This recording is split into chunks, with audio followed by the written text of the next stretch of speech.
Hello everybody, this is Braxwolf, and welcome to a new podcast that I'm doing about gaming, video gaming, and associated topics. I'm going to call it Beyond Bossfights, and I hope you enjoy it. So you're probably asking yourself, who is this guy, and why does he qualify to have a video gaming podcast? And the answer is I really probably don't, but I'm going to try to have one anyway. I do have a pretty extensive history of playing video games. I would say probably my first experience with gaming was with one of those Atari 2600s when I was a kid. My grandfather bought us one, and I went through the whole, Pong phase, although it was probably a little bit beyond Pong by the time we got a 2600. We did have a cartridge that had about 800 different variations of a little dot on a screen getting hit by a line on a screen, so that was our version of Pong, and I got a little bit more into the cartridge games when we got a few that had Star Wars titles like The Empire Strikes Back and Star Wars the Arcade Game. Those were some of my favorites as a kid. Also Pac-Man. We had the Atari version of Pac-Man, which wasn't quite as nice and cool as the arcade version, but it was one that we played quite a bit. Moved on to the Apple II world when we got a little bit older and my parents got a computer in the house. Enjoyed a lot of games like Choplifter and Rescue Raiders, helicopter games, played Wolfenstein 2D, not the 3D version.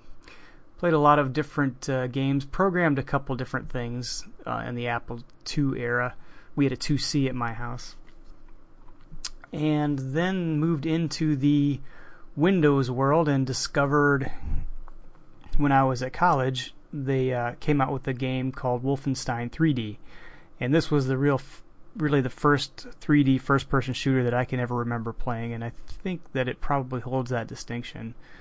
And that kind of, even though I liked video games a lot before then, that really kind of changed the way you looked at video games at that point. You were able to walk through hallways and shoot things that were in front of you, as opposed to having 2D side scrollers and basically just pixels on a screen jumping back and forth. So that was kind of an eye-opener and kind of a new moment.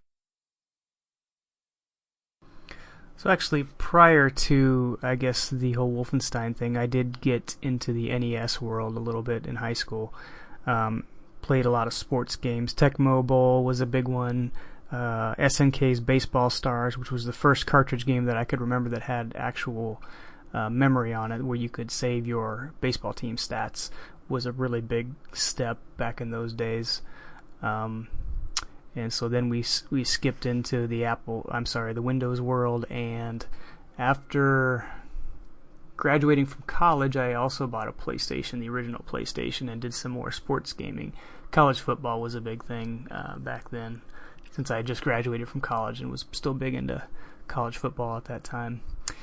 And that kind of brought me into the world of console and computer gaming, which eventually led me into MMOs several years down the line. I would say my first interest in MMOs came about because of watching the Felicia Day web series The Guild, and I was watching that going, so these people actually play video games with each other on the computer, and it's a living, breathing world that they're now. The web series itself was not focused on the game, but it was more focused on the characters, but it was just still an interesting concept to me, and so I started looking into what MMOs were available at the time. And this was a few years ago, probably 3 or 4 years ago. And at the time, Lord of the Rings Online, EverQuest 2, and World of Warcraft, all three kind of caught my eye. They were the big ones at the time. And Lord of the Rings Online had just gone free to play.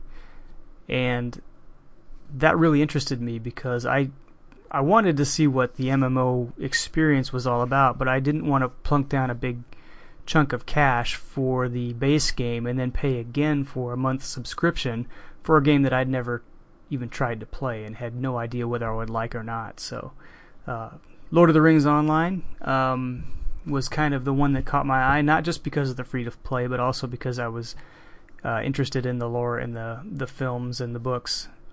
So I already kind of knew what I was getting into from that perspective. I didn't have to learn something brand new, get into a whole new world that I wasn't familiar with. I could get into Middle-earth, and I pretty much knew where I was at, knew how to get around a little bit, at least understood what the Shire was, and understood what Rohan and Gondor was, if nothing else.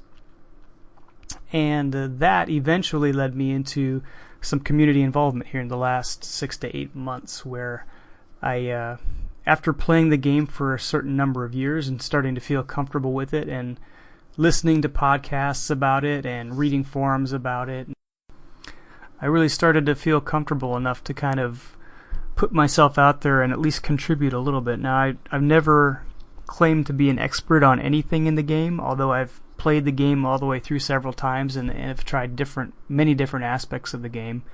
I never had one thing that really stood out to me as something I wanted to really specialize in. So what I did was I got in contact with Andang, who is the lead director at lotroplayers.com, and asked if it would be okay if I wrote a little fan fiction series for him. And he agreed, said that was perfectly fine with him, and he'd love to have me on. And so I started doing that. And once I did that, I got kind of comfortable putting some of my stuff out there in front of a larger audience. I started writing some more guides, like travel guides, travel maps, class guides, which was also kind of a big step for me, because knowing that I'm not the best player in the game, I hate to give people a lot of advice.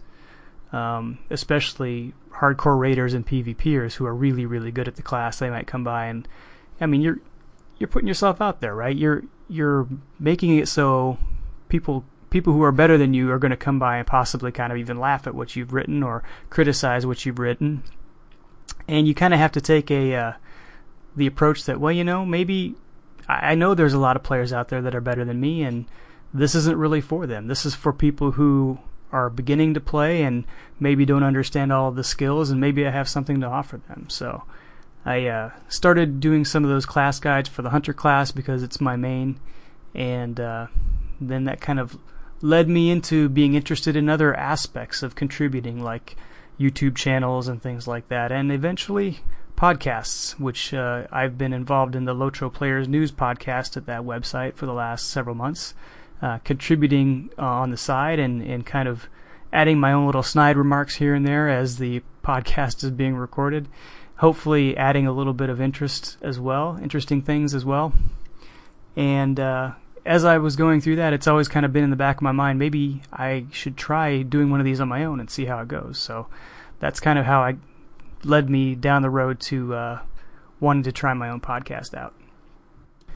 So that brings us to the podcast itself and what the idea is behind Beyond Bossfights, the podcast that you're listening to right now.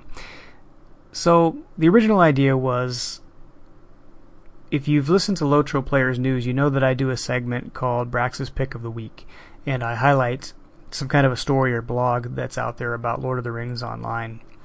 And I thought it would be kind of neat if I could take that segment and kind of expand it, and not necessarily always do Lotro, but do something gaming related and find a blog post out there or find a story out there that's interesting and focus on that particular topic for the episode. So I picked the name Beyond Bossfights so that kind of hopefully gives the image of, boss fights being part of either an MMO or a video game, a big part of just about every type of game that's out there, the big guy that you gotta beat.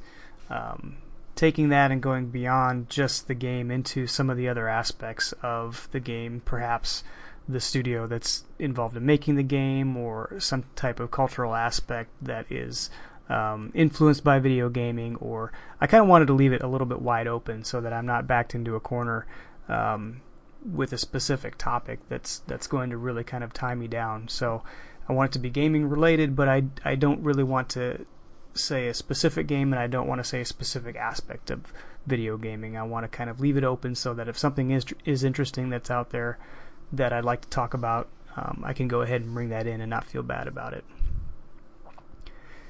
As far as the frequency is concerned, I would love to say this is going to be a weekly podcast, but that's just not going to happen.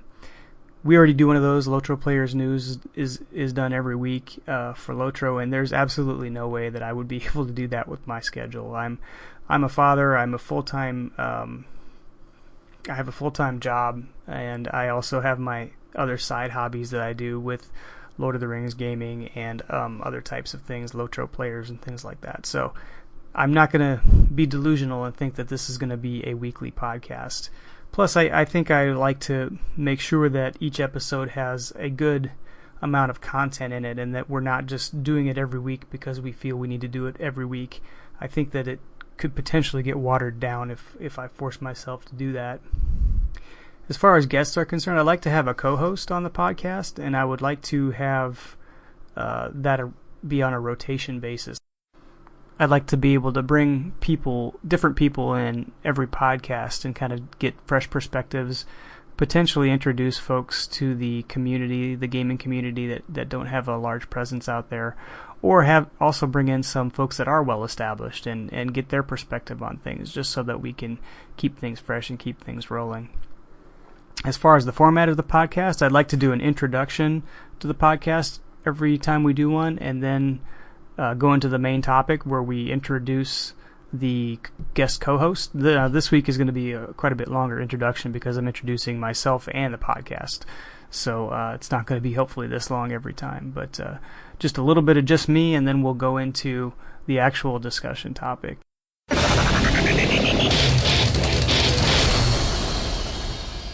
So that brings us into our main topic of the day, which is, will we outgrow video games? And also for this topic, I've brought in a special guest host, and if you have followed me at all, you probably know this guy because we've worked together quite a bit in the past.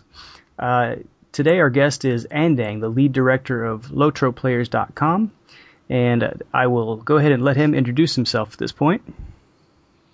Wow, that's just a really open-ended introduction there. All right.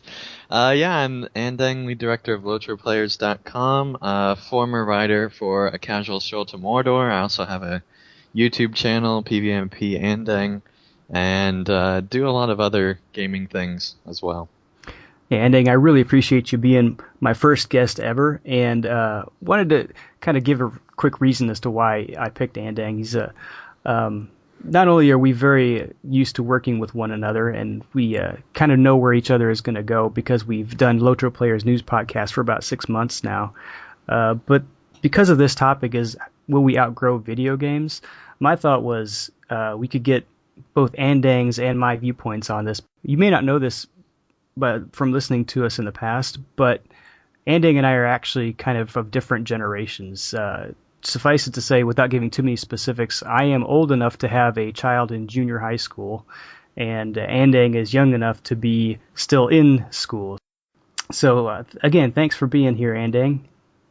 So the reason that we're talking about will we outgrow video games today is because a few weeks ago, Resident Evil developer Capcom released an investor report in which they state the main user group, I'm going to put in of their game, is now in their late 30s to 40s, and the average age is also going up as the series goes on, with an increasing possibility that some percentage of the existing users will outgrow games altogether. And of course, this last sentence is what a lot of people in the gaming press kind of latched onto, was existing users outgrowing games. And they said games. I wonder if they meant video games or even specifically their game. But I thought it was an interesting topic because I guess I'm kind of in this range that they think is going to be outgrowing games pretty soon. And I'm kind of asked myself, well, does that mean I should, give up video games and become more mature or something? I don't know. So I guess to go into this discussion, Andang, as a younger person who plays a lot of games, what do you think when you see an older person playing video games? What do you mean by that, I guess, first of all? Well, I guess I can think of myself being your age, and I was playing Wolfenstein 3D and Doom when I was in college, and I could not imagine somebody my parents' age sitting down and playing those games, and I think I was just wondering if that mindset was still there, or have we been playing video games long enough now that we don't think of older people as older people who don't play video games because they don't get into it or they don't understand it or they're not part of that culture. Or has that changed now? Well, here's my thing. My dad is one of the biggest gamers that I know, actually. Um, I got him into gaming, but once he got started, he really dove into it. Um, and because of that, I don't necessarily see too much of a discrepancy between older and younger. I think that there is a difference maybe in what style of games older people play compared to younger. My dad's really into strategy games and stuff like that, whereas I'm maybe more into fast-paced shooters and things that require a lot more alertness. Not that older people can't do that, but it just seems to be more common that younger people are more towards that kind of genre of game, I guess. Yeah, yeah. In fact, funny you talk about your dad gaming. I think I got my dad to play Super Mario Brothers with me once, and he we just we cleaned his clock, and he hated it, and I don't think he ever picked up a controller again after that. Yeah, my dad, I tried to get him started on, of all things, Star Wars Battlefront. Oh, nice. And that's really not a good game to get anyone started on, to be honest.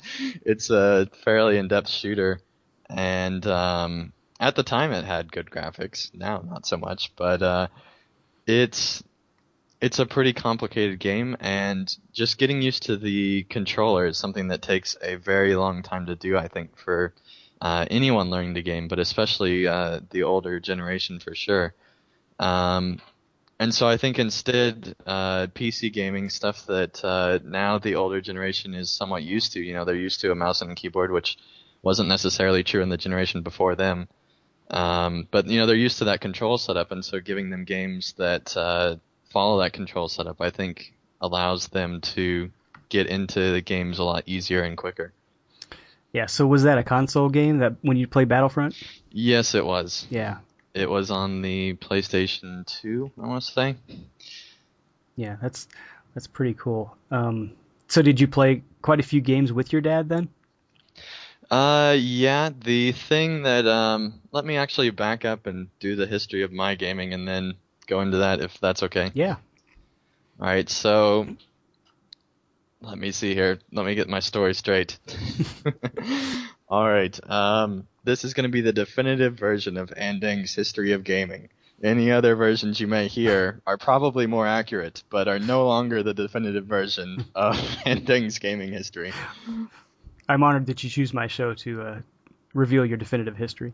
Well, I'm hoping no one listens to this so that it's Thank not you so the much. definitive version, and I can get away with using that again later. All right, so I'm pretty sure that the first time I got into gaming was actually um, at a daycare. There was Galactica, I think is how you pronounce it. And it's the a space shooter where basically waves of aliens come down and you have a joystick and two buttons, I think, and you're able to shoot up at the aliens but try to survive. Galaga? Is that the one? Yeah, Yeah. Okay. and basically that I used to play all the time at that daycare, and later on. I don't remember what year this was, but my cousins had an N64, and the only thing I remember from that trip there that one day was that basically I played so much that I decided to skip dinner and didn't even realize that I skipped dinner, but I was just having so much fun that the time slipped away from me, and apparently nobody noticed me at dinner, so I just played through dinner. Nobody noticed I wasn't at dinner, so I just was able to play through, and it was a Mario game on the N64. I don't remember which one, but it's probably the one that came with it. Um, and so I had a lot of fun with that, going through there. And my cousins noticed that, and one time I guess they got paid with a PlayStation 1 for doing some kind of work for somebody. And they didn't want that because they like their Nintendo better, I guess. So they decided to just randomly give me a PlayStation 1. Nice. Yeah, talk about a nice, just random gift for no reason.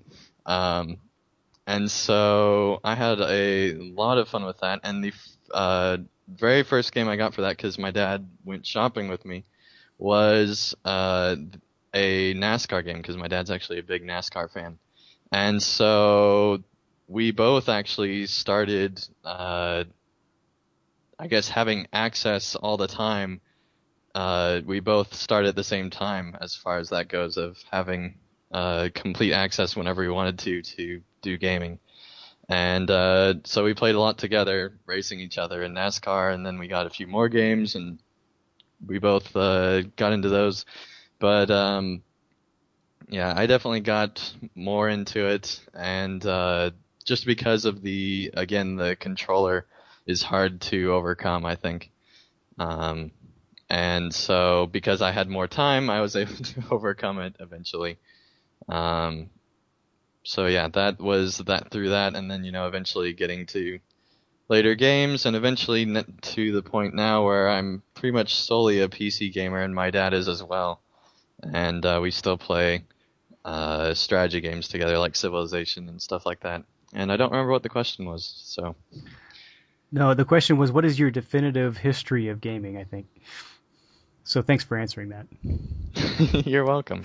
Now, I think you hit on a point, though, that I would say is probably a counter argument to people outgrowing games. And as you know, I also do gaming with my sons and with my kids.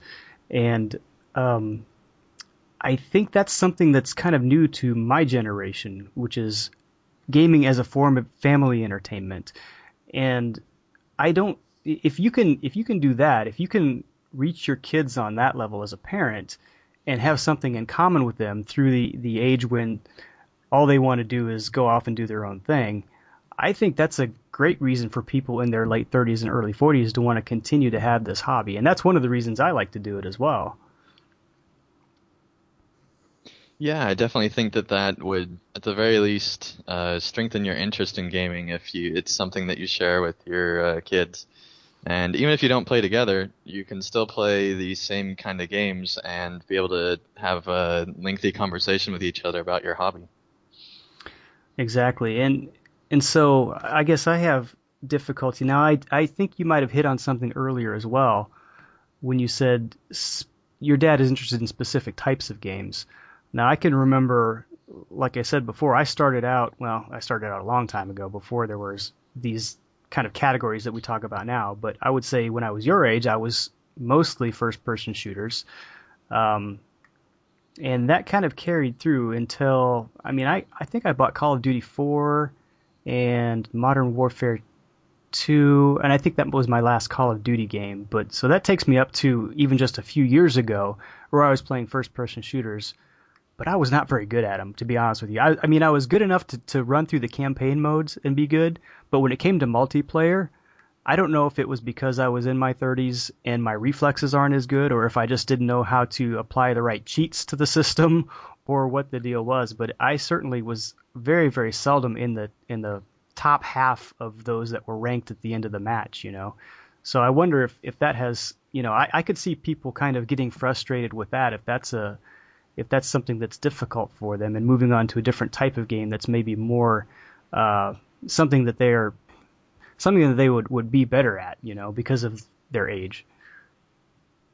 Yeah, I think also time is a big element in that as well. And with any kind of multiplayer game in general, you have to devote a lot of time to it just to get good at it. Even if you're used to shooters or something like that, you still have to devote a lot of time to it because there are, all these kids and other people all around the world that are devoting a ton of time to it. And to become good at it, you kind of have to be a kid so that you have that kind of time, or retired, one of the two. But I don't see too many retired people playing Call of Duty. So. Do you remember that video that was out a couple years ago about the 66-year-old guy who would play Battlefront? No, I don't. I watched that again today as I was preparing for this episode, and I'm not really sure how legit it is now that I watch it again. But it was kind of cool because there was this guy who was 66 years old, and he says, "I love playing." It wasn't Battlefront. I'm sorry, it was Battlefield, and Okay. uh, and basically what it was he was trying to get people to. He played it on PlayStation Network, and he was trying to get people to link up with his PlayStation Network ID so that they could play together, play Battlefront. So it was kind of funny because it starts off as him saying, "Hey, I'm retired, so I like gardening," and it shows him with his flowers. And he says, "I'm also very proud of my boat," and he's got a little boat that he takes care of. And he said, "But at night, I'm a completely different person." And then it goes into his little game room and shows him mowing guys down. It's kind of a cute video. Awesome. So, um, so do you think people will outgrow video games now? I think as long as people find the genre of game that suits them at the age they're at, that they can't outgrow games. I think they might be able to outgrow genres of games. Um, but I would be very surprised if people can outgrow games in general. Yeah, I can remember when the Wii first came out, there was a lot of stories about retirement homes and villages and even places where people go to be taken care of after they're older, buying these Wii systems because of their intuitive interface and also because it was good for the people at these facilities to use the movement for exercise. So that was kind of an interesting twist on the whole should old people be gaming conversation. Yeah, and I think that that definitely broke down a barrier of what people think about games at the very least. Um, because previously, it's just something that you sit on your couch is the general mentality, or you sit in a chair for hours on end and don't have any education or anything like that from it, and you don't learn anything. You're just wasting your time, basically, is what the general thought of it is. Right. And the Wii really broke that down, and it's like, no, it's an exercise thing, and you can also get entertainment out of it at the same time. And I think that that definitely changed the perception for a lot of people, and maybe got some people into other types of gaming, but definitely got people interested in the Wii for sure. And certainly another aspect of that is the simplicity of the controls. I can remember when I first started on the Atari 2600, I had basically a stick and a button, And as consoles have become more complex and as PC gaming has kind of emerged, you see these games that require mice with 20 buttons on them and controllers that have 10 or 15 buttons on them. And all of a sudden, here comes the Wii along saying, well, what about 3 buttons and motion control? And that seems to be, who really wants to jump right into a game that requires you to remember what 20 buttons do when you've never played that game before? I think that's very difficult even for the most seasoned gamer to do on a brand new UI. That's why we continue to go after, that's why you go and buy the next Call of Duty game, because you're already familiar with how everything works on a first-person shooter, and you know what the last title did, and there's only a couple tweaks to the controls on this one. I can't imagine somebody who is, older than me trying to pick up a game that requires 20 buttons for the first time. Yeah, as a side note though, now that controls are pretty much universal, because especially on the PlayStation 1, I remember that there would be different controls for pretty much every single game that came out. And so it'd be very hard to figure out how to control the game because you'd be thinking of another game, even at that young age. I clearly remember being very confused by the control system because it would be very different for different games. Right. Right. Well, and they still have. My personal opinion is the console industry still has a long way to go on some of that stuff, because I picked up, I think it was maybe 2 years ago, Major League Baseball, MLB 10, and if I put that next to like a Madden game, the menu system is just completely different. It's very difficult to figure out. Now, you got a couple of the same, back button is always the back button, select button is always the select button, but my goodness, to find your way through those menus is a challenge. Yeah, UI design definitely, and especially, I mean, it depends game by game, but yeah, they have a lot of work to do on some games with their UI design for sure. So we touched on this a little bit. Might it be easier for someone who is older to actually have gaming as a hobby as opposed to something else, something that's a little more physically demanding? Yeah, I think it depends on the person as well as the category of game. I think that my dad really likes turn-based strategy games. That's really easy because you have basically till the end of time to decide what you want to do each turn. And there's no rush in what you're wanting to do. And so that's probably the easiest type of game, but they're also still very complex at the same time because you're having to have this strategy and stuff like that. But for somebody that likes to play chess or something like that, that's an older person, that's a great option, but it's definitely still not for everybody. Yeah, and this is another reason why I guess I don't see gaming necessarily dying out for those people that are my age and older that are gamers now so much because it's basically a form of entertainment. We kind of hit on that before. And if you look at, I actually went and stayed with my grandparents when I was in college over spring break once at their little retirement village in Florida because it was a free trip to Florida over spring break. And um, one of the things that they do at those places, if you haven't been to one, is they usually have some kind of organized activity every night, and a Hmm. lot of times it has to do with playing some kind of game. Now, it's not a video game, but it's still a form of entertainment for those folks that they've grown up with over the years. It's euchre or it's canasta or it's some kind of game where they sit down and are socially active with one another, and it's a form of entertainment. And I guess I don't really see any difference in that when you compare with what video games are to people my age. We've grown up with these games as well, and it's not only a form of entertainment, but now it's become a form of how to be social with other people as well. This is something it's probably ingrained in you because you kind of grew up with social, but for me, the social aspect is new, and it's kind of what's another reason to stay in the gaming. It's another thing that keeps kind of drawing me back as I've made friends there. Yeah, I think that that's especially true with MMO kind of games. And with Lotro, for example, the average player base is in their 30s to 40s, which is not what a lot of people expect. I remember on CSTM's advertising page back in the day, they had a fairly long disclaimer saying, hey, you're not advertising to kids, is basically what it said. You're advertising to 20 to 40 year old people. And when I read that back then, that was a little bit surprising. But now, and after making a lot more friends in Locho, that's definitely true from what I've seen.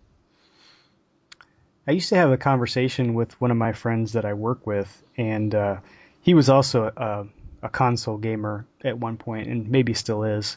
But one of our favorite games from the past that we kind of grew up on through high school and college age was Super Tecmo Bowl. Have you heard of that one? Yeah. Okay.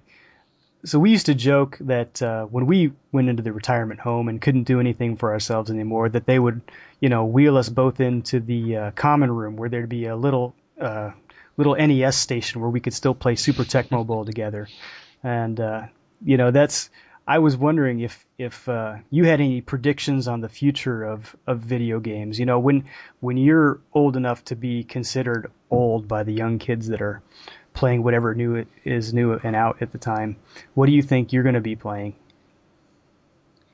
Well, I'd imagine I'd finally make it to Mordor in Lotro. We can hope. We can really hope. We can only hope. I'll be like 95 and there'll be an announcement and it'll be the new trailer for Mordor and I'll say I just have to make it one more year and then we can go to Mordor and it'll be great. And of course, there'll be a fan trailer video by Andang out there somewhere. I hope not at that age. Yeah, I don't know. I mean, this was an interesting one to me. Is it going to be one of those things where they're actually going to bring in an NES and let you play these retro games that you were used to, or is it going to be something just totally different? Like I don't know, something even beyond Kinect, virtual reality type stuff where all you have to do is, wiggle your finger to control something and it sees you from a camera somewhere in the room. And I don't know, it's just there's gonna be a lot happening in games in the next, you know, 30, 40 years, especially if people continue to pump money into it like they are today. I wonder where it's gonna go. Yeah. This is a total side adventure, but I just had a memory of something that happened. When my grandpa was over one time, and he was, I don't even remember how old he was at the time. He was in his 70s, I think, at the time. And he came over, and I was playing Battlefield on the TV, and he actually thought that it was like a TV show. And he said, "This show's pretty boring, isn't it?" He'd been watching for like 20 minutes, watching me play this game, and he hadn't realized that it was a game yet. And I thought that that was really interesting. And I said, "No, it's a game." And he was like, "Oh," and he quickly left the room. So I don't know what he thought of it, but it was pretty interesting. I was very surprised by that for sure. That is funny. And I could imagine myself doing that, at some age when I walk into a room and something photorealistic is on a screen somewhere that I would never think of as a game, because I didn't grow up with a game that looked like that. All of a sudden going, wow, what in the world is going on here? Why would I watch, the same battle over and over and over? Yeah, and my great grandma, who's 95 right now, I want to say, she definitely has issues just understanding technology in general. Right. She has no idea probably what a computer is, no idea, what a lot of what technology can do. And there was a commercial, I don't remember when it was, but it was like a fairly fake looking commercial, and there was a deer on it, and she thought the deer was real. Right. And so, I think that gaming can probably be very confusing depending on what age group you're going to, and how old you go. But I think that as people understand gaming more and more, and assuming the technology doesn't change drastically, and let's say we haven't cracked the code of virtual reality yet by that time, then I don't think it would be that big of a gap for a lot of people, since most people are growing up with this kind of gaming, and it hasn't changed too much over the years.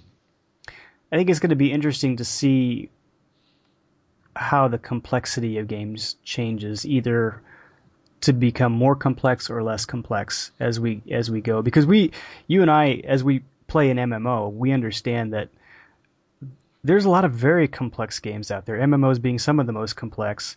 And whenever they start to seem to lose that complexity, there's a certain faction of people that get very vocal about how they don't want the game dumbed down. And yet, that is one way that the video game companies can reach a larger audience, is to make it simpler, So it's going to be interesting to see whether there continues to be a trend towards simpler games, or if there's always going to be that niche market out there that wants a very complex game, regardless of what their age is.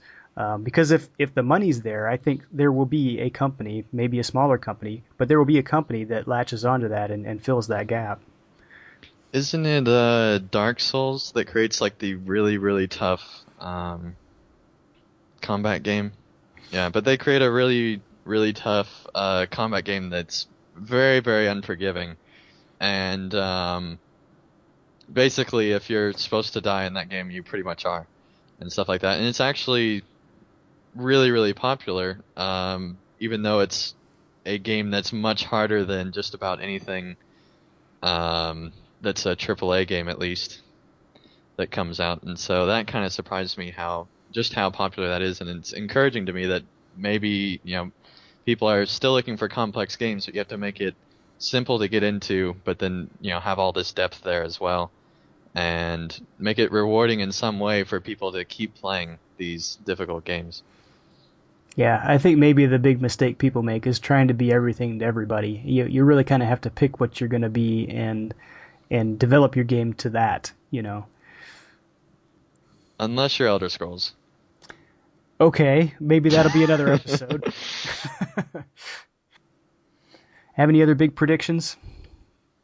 One thing that I'm not too sure about is if I think that there will probably be one more console after the consoles that are out right now, but it's possible that we might not see another console again if they really do continue on these streaming devices. Sony just today, I think, or sometime in the last few days, announced their streaming program where you can be able to stream from your PS3 to all your devices, and they also have Gaikai, which allows you to stream games from a server farm, classic games as well.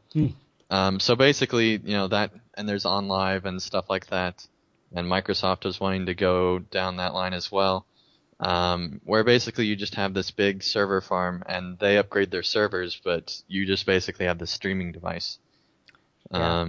Internet's going to have to get a lot better. Yeah, I was going to say, call me a skeptic on that, as somebody who lives in a somewhat rural area and has trouble with internet quite a bit. I'm going to have to see it to believe it. But I know it's coming, but there are a lot of telecommunications issues in the United States that are going to have to get solved before that's available to a large majority of the country. You may be able to hit a lot of population in the cities, but I don't see us getting much better internet for at least a couple more years where I live. Yeah, same here. Andang, thank you so much for being with me. This has been a really fun discussion, and promise me one thing: when I'm in the retirement home, will you come by and play Mario with me? If I can find you. I'm sure I won't be hard to find. All right, I promise. Would you like to give out any contact information? Yeah, you can always find me on LotraPlayers.com, and you can also find my information on my YouTube channel, PVMP Andang. You can also tweet at me at PVMP_Andang. And yeah, that's how you can find me and follow me and love me. And we do love you. And once Awesome. again, I am Braxwolf, and you can find me on Twitter at Braxwolf, BRAXWOLF. Email me at braxwolf@gmail.com. I have a Facebook page, facebook.com/Braxwolf. I also have a YouTube channel, youtube.com/user/Braxwolf. And you can look at my blog if you'd like to, braxwolf.wordpress.com. Thank you, everybody. We'll see you next time. Appreciate it.